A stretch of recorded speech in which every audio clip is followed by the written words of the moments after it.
Today joining me is the lovely Kayla. Kayla is part of our Futsal Girls program here at Brunswick. Kayla has been playing futsal since a very, very young age. Off the field, Kayla is a coach and a referee for our girls' league. On the field, she has played almost every position, both futsal and outdoor. She really does it all.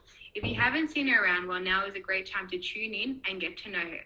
Also, stick around to the very end to hear what motivates Kayla. Welcome, Kayla. How are you today? I'm good. How are you? Yeah, good. I'm really excited for our chat today. It's going to be really great. Yeah, so am I. I'm really excited. So, for the first question, what's going on in your life that you're super happy about? I'm getting back into my fitness. I feel like I kind of took advantage of this time and really got back into it. So I'm really happy about that. That's great. That's really good.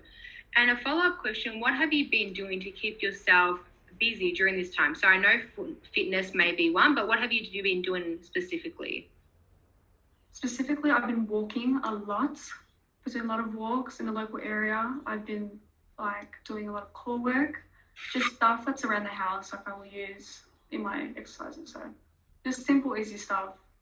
Yes, girl, I know it's very hard to keep motivated during this time, but it's so good to hear that you've gotten back into your fitness, because I know for all of us, including myself, sometimes it's so hard to just take that first step. But I feel like once you've taken that first step, the rest is so easy. Yeah, I feel like when I come back, I hope that separates me from the rest, doing that extra 5%.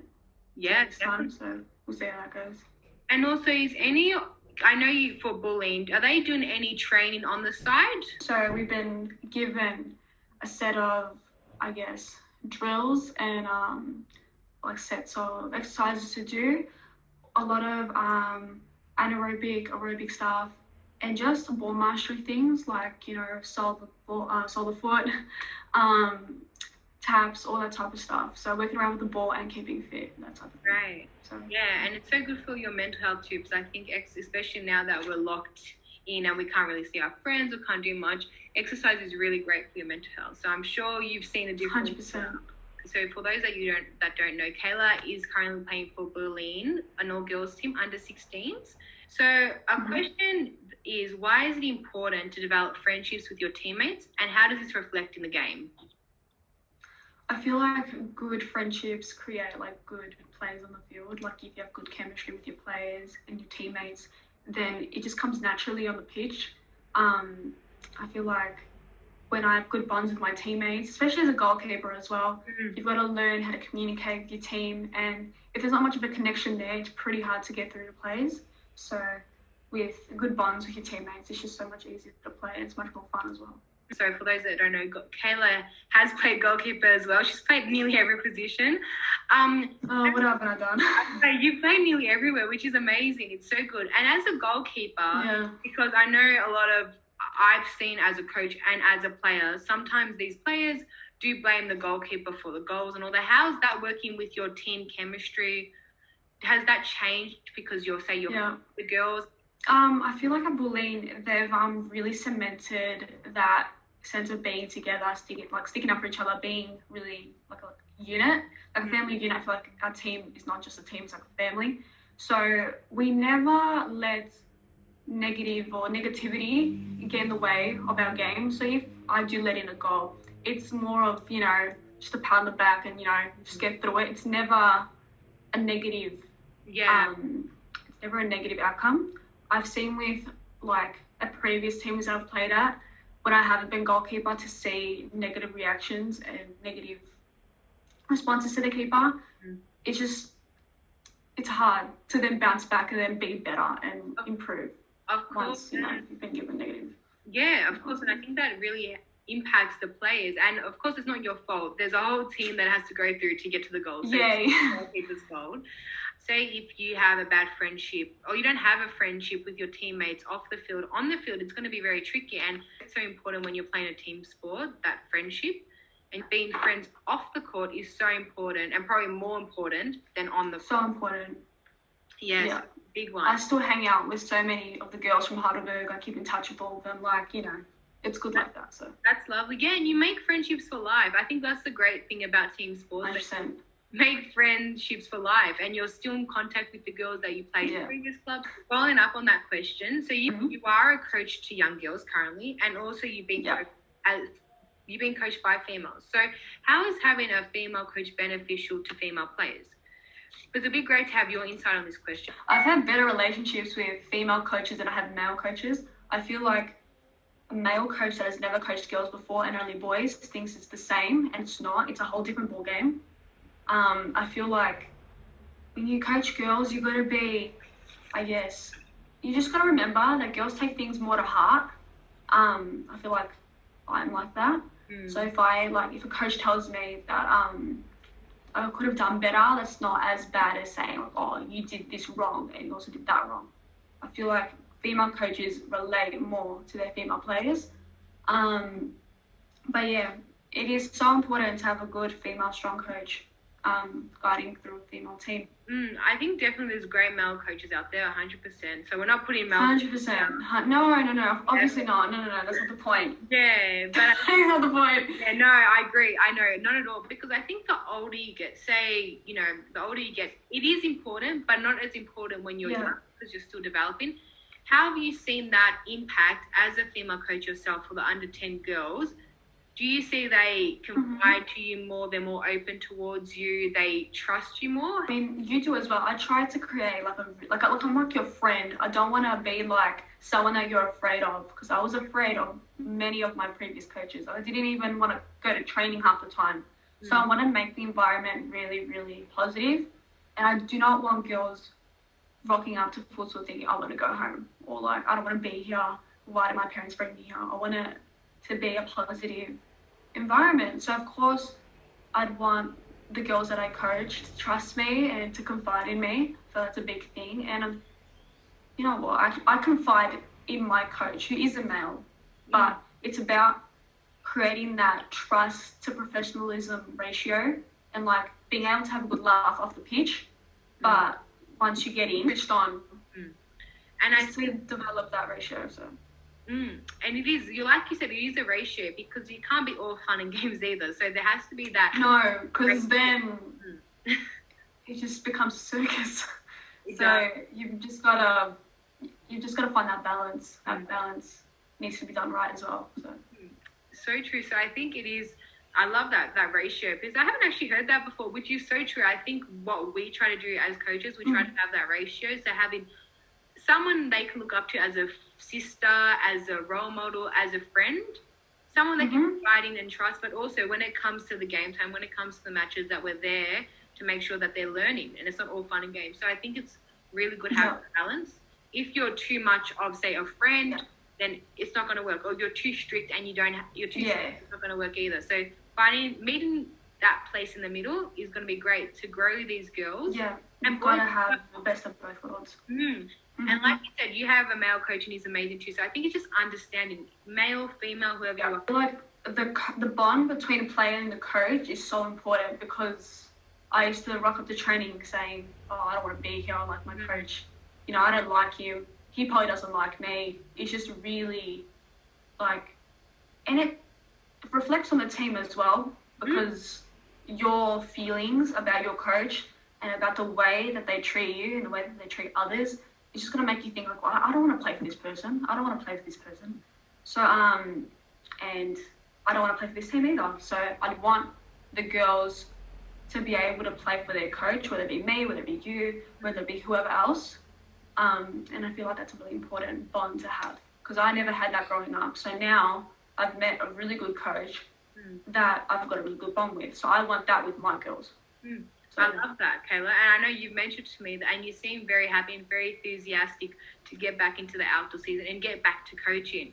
Yeah. And I think that is so important, and people, I think, sometimes underestimate that bond from between player and coach, because that it's so important. And your coach shows you respect as well. On the field, you're going to play, if it's not for yourself, play for your teammates, play for your coach. So it's also when you go to training, you're going to be looking forward to go to training. You're going to listen. You're going to give your coach respect.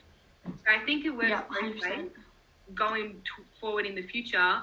I know a lot of coaches do this, but it'd be great to see even more coaches doing this, because you'll see children excited to just go to football, excited to go to soccer or whatever sport they play, and also having a role model, someone to look up to them and guide them along the way.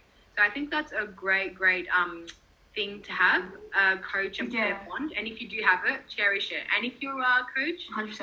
try to create an environment where that can happen, because all children, especially young children, just want that. Actually, any age. So and coaches, they talk to other coaches. So if you've got that really good bond with a coach and you go to another club and they speak to your old coach, like, it's just a great way to network. Creating a good bond with a coach can just be more than like the present. Like, into future opportunities, 100%. Like, yes, of course. Having a good relationship will get you far.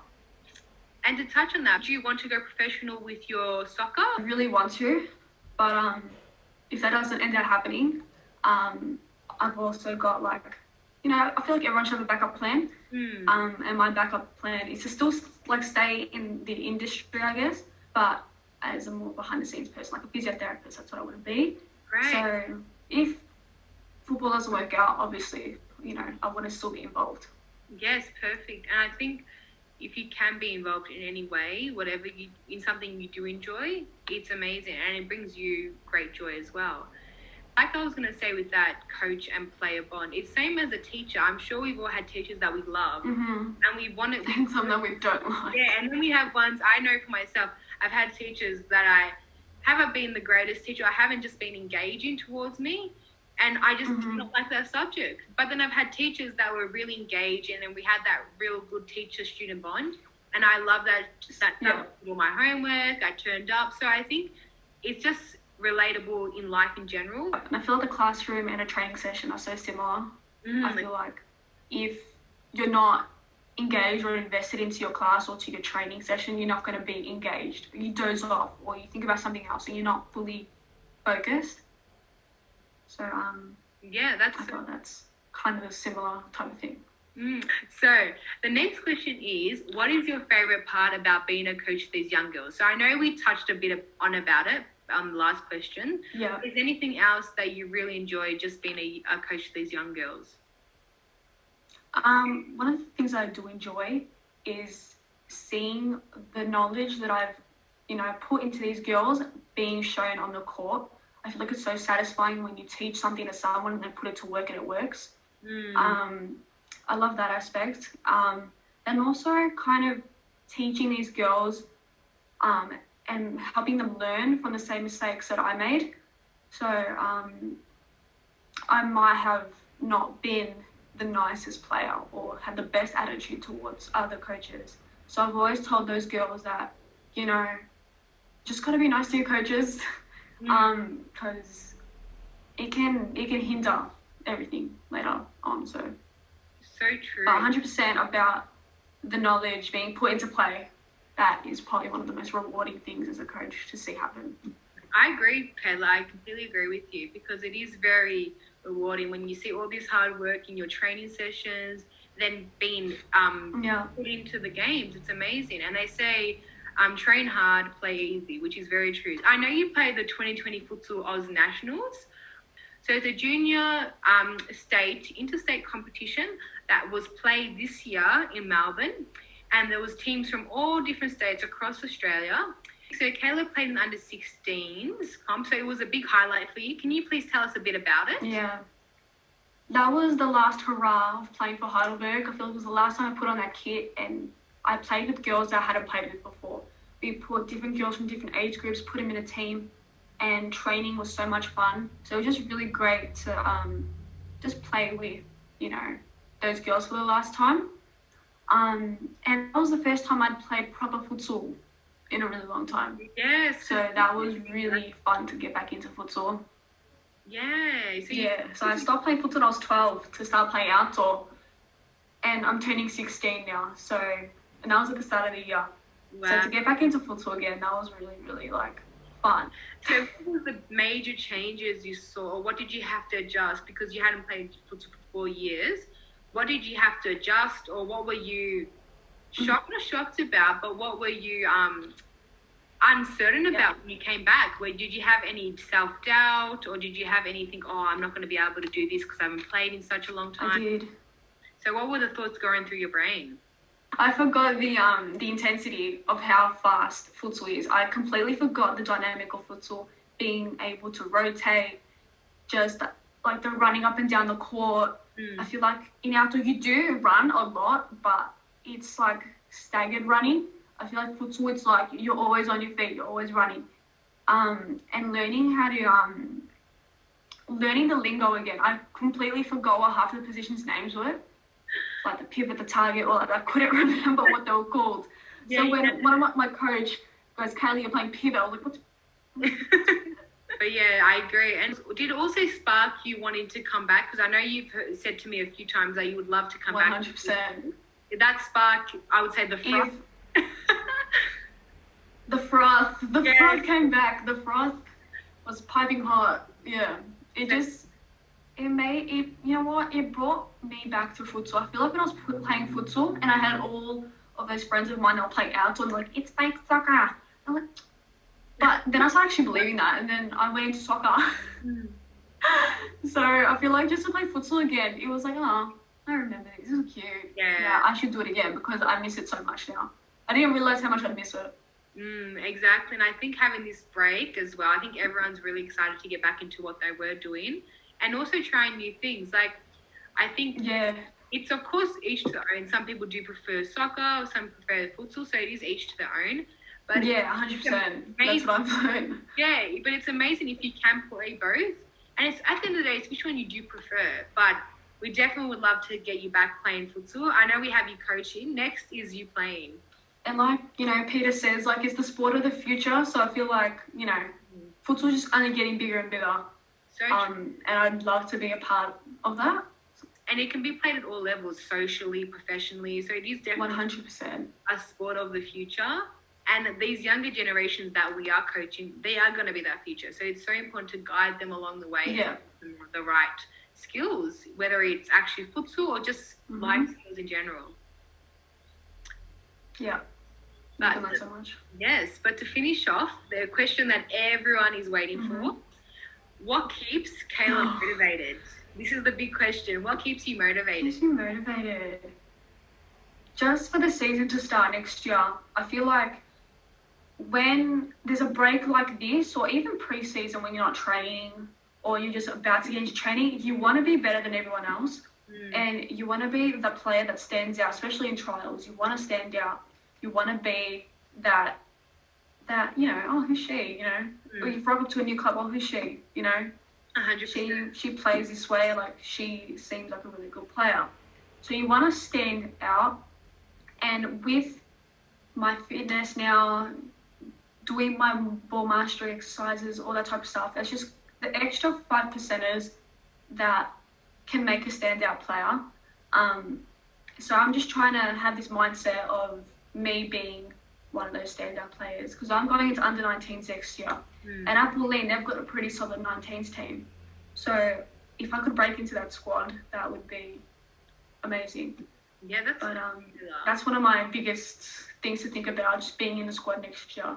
So that keeps I always keep that. Yeah, always. That's so good. And I think definitely, like you said, you've got to take every advantage you have to further your skills. It's what separates the good and the best players. It just separates the ones that just want to do it for fun and those who actually want to take it seriously and go the whole 9 yards.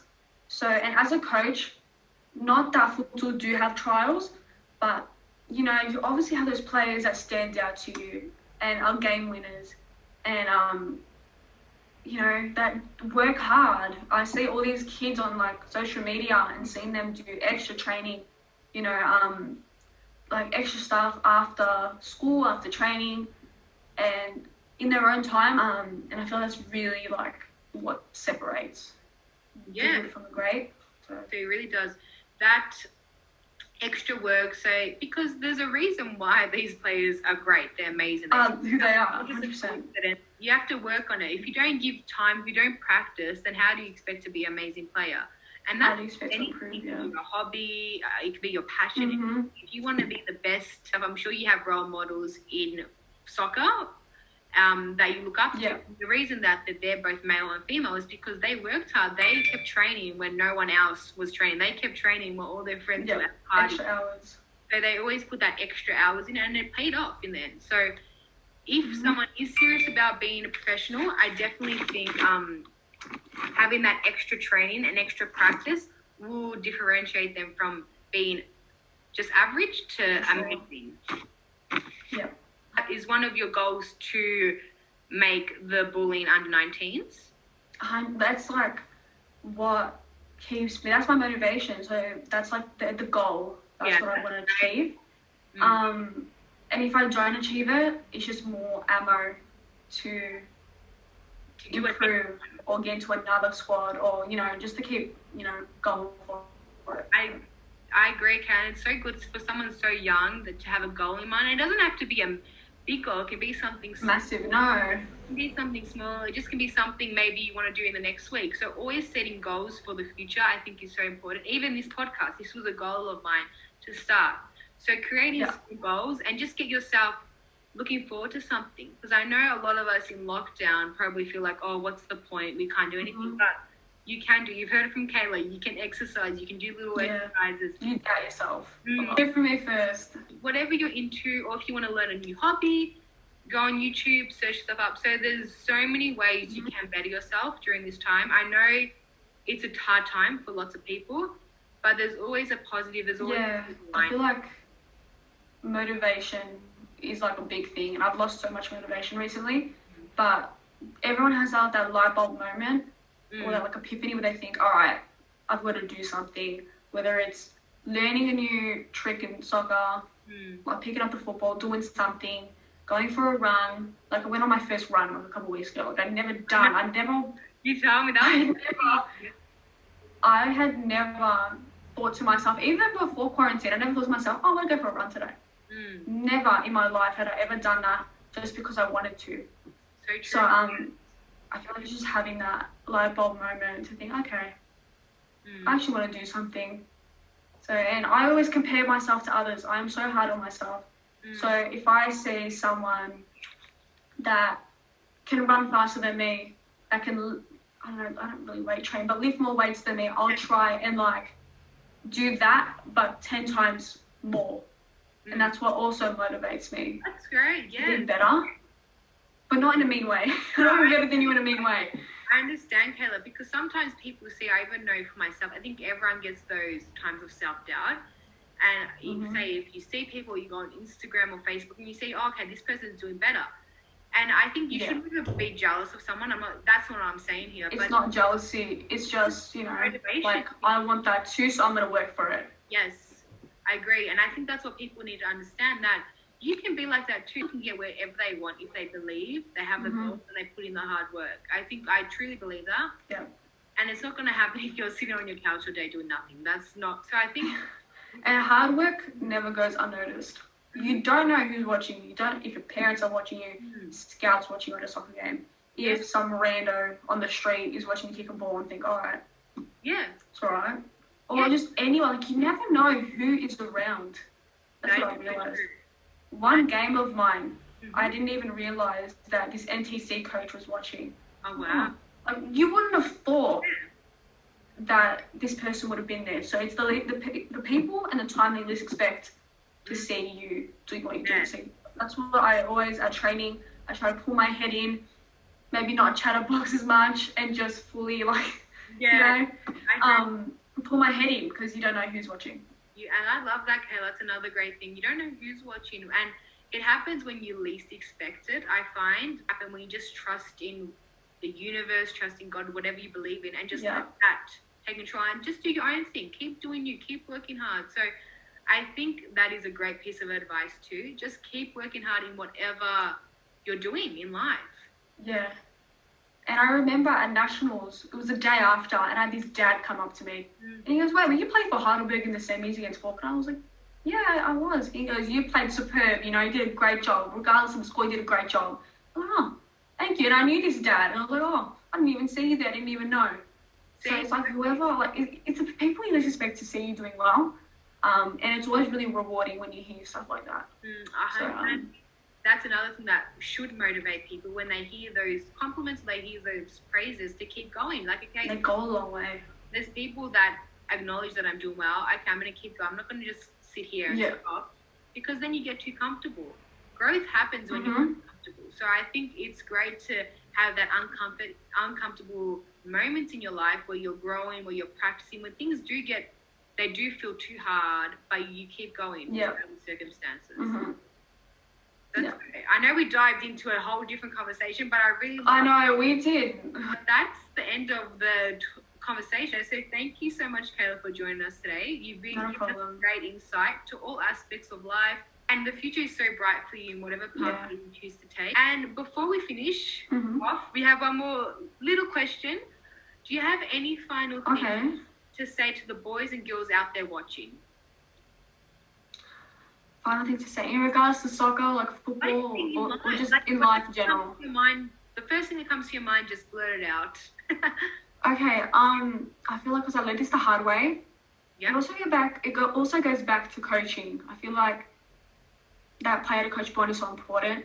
So if you know that you've got a good coach, get to know them, get to see where their head's at and see how they are with you, how they feel like you're tracking, because that helps out so much. I'm really thankful that I've got I've got three coaches that are really heavily involved in every single player individually. So if you can get a really good, strong bond with your coach, that helps out so much throughout the year. Oh, I do have a quote. You have a quote? Okay. Wait, I just found it. I just remembered it. No, give us a quote now, because that was going to be a previous question. The comeback's always bigger than the setback, you know? I like that. If you've had really bad experiences with coaches, you learn from it, and then you become such a mature person. It's all about being coachable. That's what I realized. You can have all the talent in the world. Yes. But if you're just not a nice person.